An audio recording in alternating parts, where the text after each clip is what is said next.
Okay. Hi, Edna. Hi, Nikki. How are you? I'm great. I'm just so excited to get you to interview you today. I realized that about a year ago. I was thinking that I didn't know any multimillionaires, and it would be amazing to just have a conversation with someone who has achieved the similar success to what you have achieved. So thank you for taking the time today to let me do this. Oh, my pleasure. And we can jump right into it. Sure. My first question is, outside of real estate and your coaching business, do you have any hobbies? Yes, I do. I love reading, and I love working on personal growth. It's definitely a hobby. I spend many hours a day working on that kind of stuff as well, including getting my own coaching, reading books, writing out my goals every day, stuff like that. Awesome. Okay. So my next question is, who are the three people in your life today whom you admire and respect, and how have they influenced who you are and what you've done in your life? Oh, that's a good question. So one is my mindset coach that I'm working with right now, and his name is Dave Conway. And you know what, Nikki, you're one of them. I love working with you. You have got such a great energy, and I just feel like a real synergistic. I feel like I'm at the point in my life, like I'm surrounding myself with just amazing people. And then I have a really good friend, Marja Harmer, who's been in the real estate world with me. And she's another one that influences me a lot. She's got my back. She's always looking out for me. And we have really good conversations. She's kind of my go-to person if I ever need to be bitchy about something. And I think we all need one of those. We do. Thank you so much for the compliment too. Oh, you're welcome. So my third question is, I feel like your success story from where you started and where you are now is so powerful. So what are some defining moments that stick out to you throughout your journey? Well, I think the first one was the fact that I had a child at age 16. Like nobody plans that, right? And you know what? You just make the most of it. As some people told me, they thought my life was, ruined or whatever. There's no such thing. Nothing happens to you that ruins your life. As a matter of fact, when I look back, I think I wouldn't be where I am today if I didn't have that major challenge when I was young. And, listening to Tony Robbins talk, he says those major challenges define you, and it's what pushes you later in life to do more, be more, have more, and stuff like that. And it also allows you to help a lot more people too, because you've been down some challenging roads. So that's one. Another one was, getting out of my small hometown and the hometown mentality that everybody had, because it's like people have an image of you, and sometimes it's hard to get past that image. And so I had to get in a different group of people so that I could work on changing my own self-image. And so just moving upwards and onwards, and I did it in incremental ways. But another really defining moment was I used to earn like minimum wage at a doctor's office and worked there many, many years. And then I got a few different jobs in the meantime. But one that really helped me out was when I became a financial advisor. And I went to my second year full time as a financial advisor, made $187,000. Now, this was a person who was making minimum wage. And then just started looking for other stuff and started growing and got to that point, and then was at 250,000 a year. That was a really big deal for me, because it made me realize that yes, I could reach goals by going after it. And I still think back to that as the most defining years of my life, is getting to that point.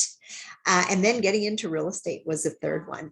And then the fourth one, coaching on real estate, because I feel like everything that I've ever done has brought me to this place in my life, which is what I absolutely love to do. I love that. It's a great answer. I resonate with so many things that you said. So I love that. So the fourth question is, name the best book you've ever read. Why was it the best, and how did it influence your life? Well, I always tell people the best book I ever read was Robert Kiyosaki's book that says, that's titled, "Why do A students work for C students and B students work for the government?" And I said, I like that book so well because I was a C student, and it was the first book I ever read that said that was perfect, because we just think differently, and not being a really great student. I didn't like being told what to do, had my own opinions. I was never the class pet ever, like I never was a teacher's favorite, but at the time it kind of hurts, but later in life you realize that there's a reason for that. Like I wasn't meant to be that perfect student, and you can't think both ways, and you can train yourself to, but I was actually naturally a C student. I'd had a conversation with the lady yesterday who said she was an A student. She had to train herself to think like a C student. And I'm thinking, yeah, and you know what? In school, you'd have never been told that was a good thing. Yeah, you never would have heard that for sure. So the next question I have is, what characteristics or traits do you believe successful people have in common? Desire and drive, and the ability to take action on what you learn. What do you believe, or what do you do to keep expanding your mindset and belief every day? I write stuff out every day. Right now, I'm working on a new self-image for myself. And one of the things that I like to think about is, and this is a good question to write down for everybody. What if everything you wrote became your reality? What would you write? And what if you had to do it only 1,000 times? Isn't that cool? Like, to think that you build your self-image by the neural pathways you build in your brain. And how do you do that? By repetition of thought, repetition of writing, because writing creates thoughts, and that sort of thing. So that's a big routine that I spend time on every single day. That's great. Well, you just answered my next question. So what do you think is your greatest strength?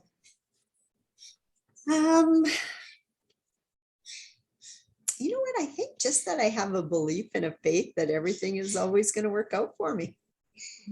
I think that's huge, Yeah, I agree with that. The next one is, how do you make decisions?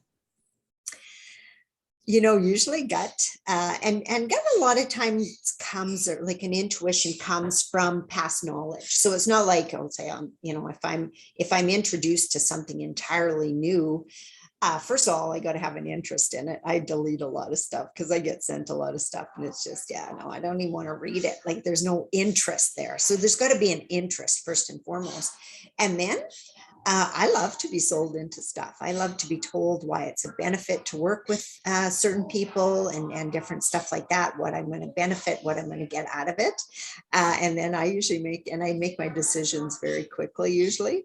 And I'm an internal optimist. So I always believe everything's going to work out for me in the long run. So I feel like that belief too can get you far.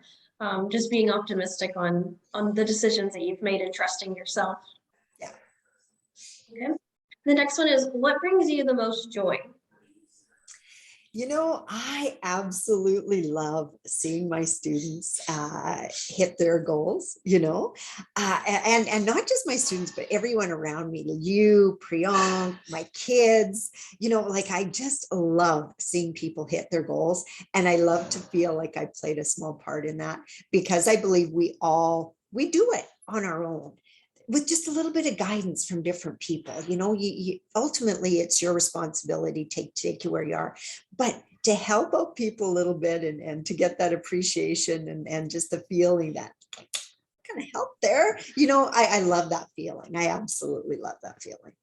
You're so great at that too. I feel like you inspire and help everyone that you come in contact with. So I try. One of my affirmations is, I leave everyone I meet with the impression of increase. Learned that from my coach. I see you doing it every day. Thank you.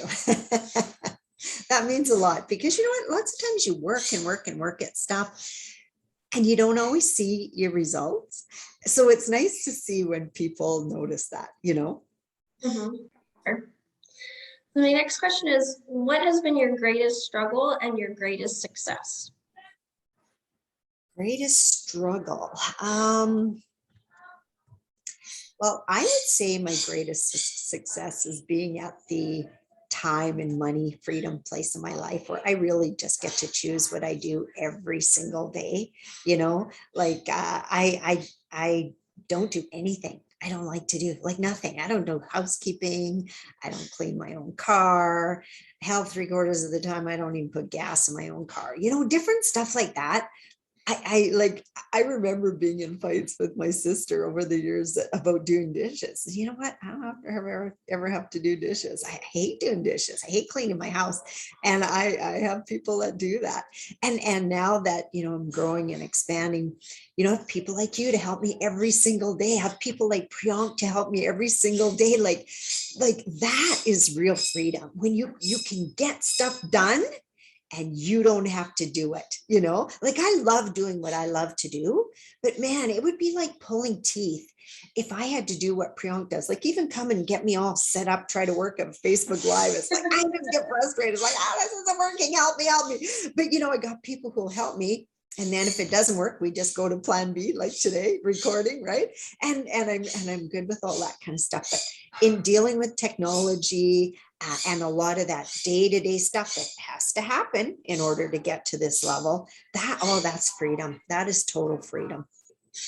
So inspiring, because I too hate doing dishes. It's like a never ending thing. So even that, when I'm thinking about it from that standpoint, I'm like, okay, like I have to keep going so I don't have to do the dishes, or put gas in my car. I love that.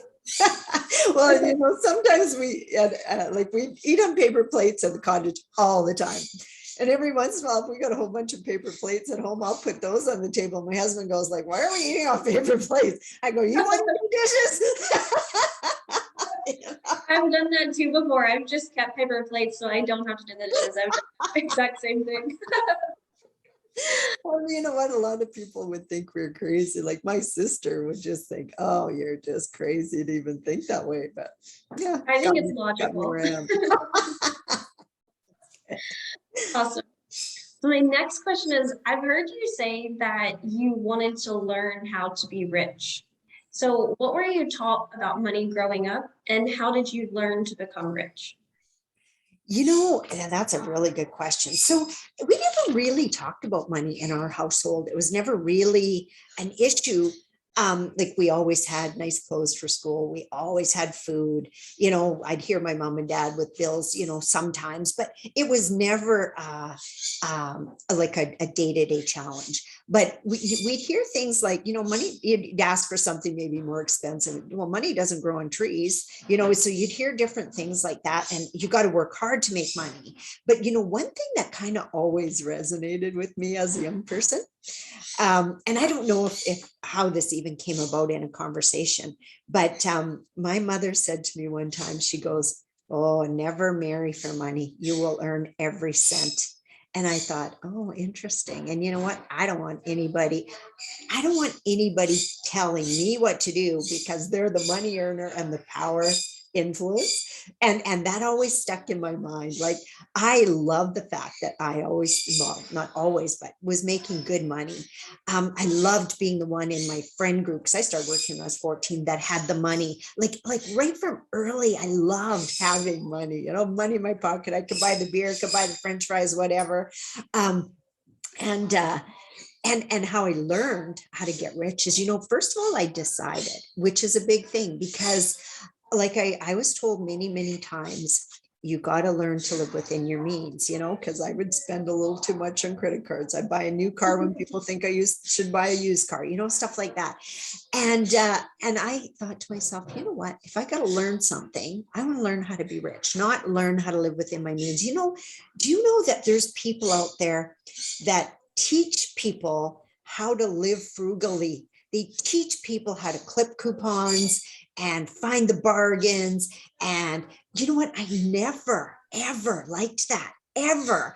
Like I have a brother who's very well off financially, but he just thinks differently than me. Like he would drive to another city and wait in line on Boxing Day to get $50 off a toilet. I mean, it was probably more than that, but in my mind, it's what a waste of time, and I mean, like I said, it was probably more than that. He probably had a whole bunch of things that he was going to get, but I've kind of always valued my time and valued doing what I like to do. Caused a lot of crap in my household. I was raised with 6 brothers and 1 sister. So of course I'm expected to do the dishes and the house cleaning and all the stuff I absolutely hate. And I swear I was a bad daughter and a bad kid. And, because I just wouldn't fit the mold. But stepping out of that mold is what brought me to where I am. And I studied people like Richard Branson and Robert Kiyosaki and different people like that. And I got around like-minded people who felt the same way I did, that they didn't want to learn how to live like a pauper. Like to this day, when I see stuff like that on Facebook or TikTok or something, I literally cringe inside and think, you have a choice. You're choosing to study frugalness. I'd much rather study wealth.